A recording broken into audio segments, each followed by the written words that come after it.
Hey folks, Eric here from DurableSneakers.com, and I am about to go out on my initial run in the 361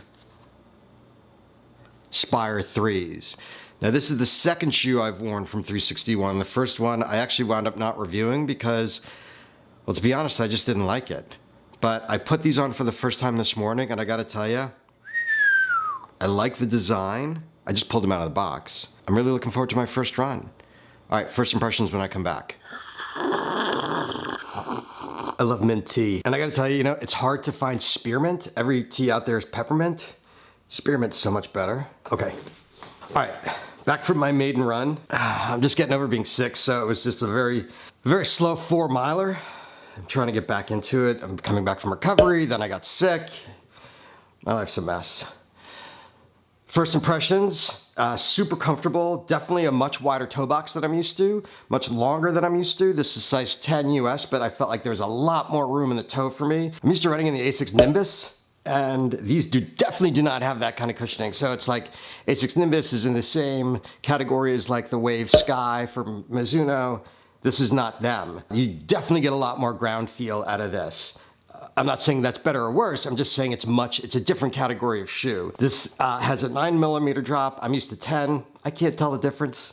Whatever the foam that they use in their midsole is definitely responsive, but gives you a lot of ground feel. Like I said, there's that carbon fiber, something or other in there. I gotta read up on it. I'm not sure what that is, but I don't know if you can see that. So, this is only 4 miles. I can't give you a full review of a shoe on running 4 miles. So I'm going down to Florida tomorrow.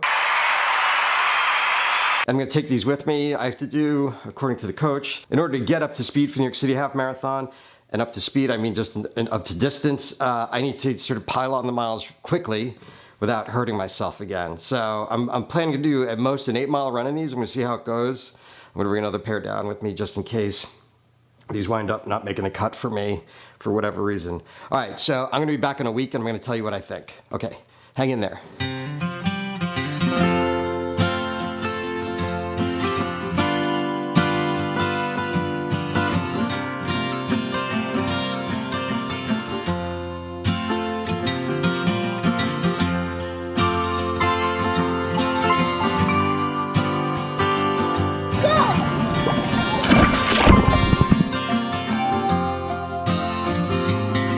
Okay, so I'm back, and I spent a week in Florida, but then I wound up having to go out to Utah for a few days for work, so this is a little bit later than I wanted it to be.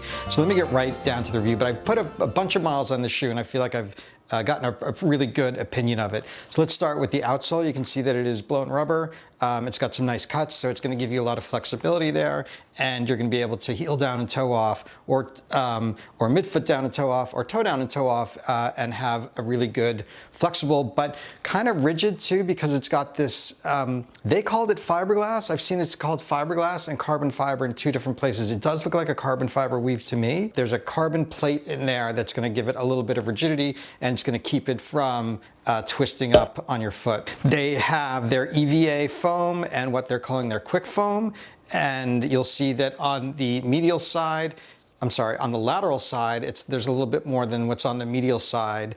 And interestingly, they've taken the quick foam from the upper midsole and put it down into the lower midsole and put the EVA on top in the toe area, and that's supposed to, and this could be marketing, this could be real, it's supposed to help you sort of that smoother toe off. Let's get to the basics of the shoe. It is a neutral shoe. It has a 9mm drop, and it comes in at a whopping $149 retail.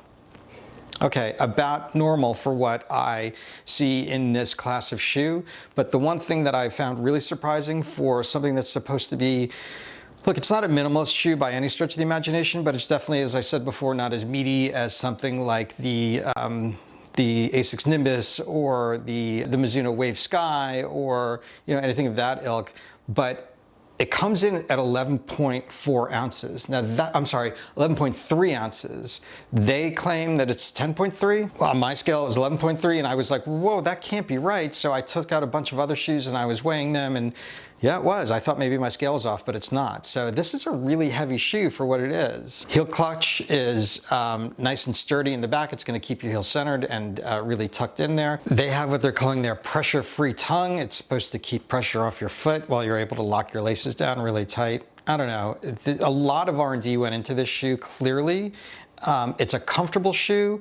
As I said before, it's a bit wider in the toe box, and it feels longer than what the size that, like I wear a size 10, as I said earlier, and it just felt longer than a usual size 10. Not to the point where I was tripping over it. It just felt like there was a ton of room in front of my toes and around my toes in the toe box. It's a roomy shoe. So Murphy's Law in full effect. I deleted a ton of the video that I recorded earlier today, so I need to re-record it now. And I am doing it in my storage unit in the basement because my family's upstairs and I can't do it with them upstairs.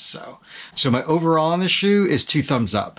I think this is going to be really good for long runs. It's stiff and responsive. There's a lot of room in the forefoot that I've been talking about for this entire review. It's nice and tight in the back. You can lock those laces down, and I think it's going to be great for long runs. So I'm really looking forward to running the New York City Half Marathon in this shoe, and even longer runs this spring as I ramp up to do marathons this fall. If you're interested in buying this shoe, I put a link below to purchase, but please know that that does go to my Amazon associate account, and I do get a couple of shekels from each of the sales, and it just goes to fund the channel. So I'd appreciate if you are looking for the shoe that you use that link below. Okay, that's about it, folks. Thanks so much for tuning in. If you like gear reviews, race reviews, or anything endurance sports related, please make sure to subscribe to this channel and smash the bell next to it so you get notified when I put new videos up just about every week. And if you found this video useful, I'd appreciate if you would hit the like button so it gets up into the YouTube algorithm a little bit more and get more eyeballs on it. All right, folks, I will see you next time. Thanks for tuning in.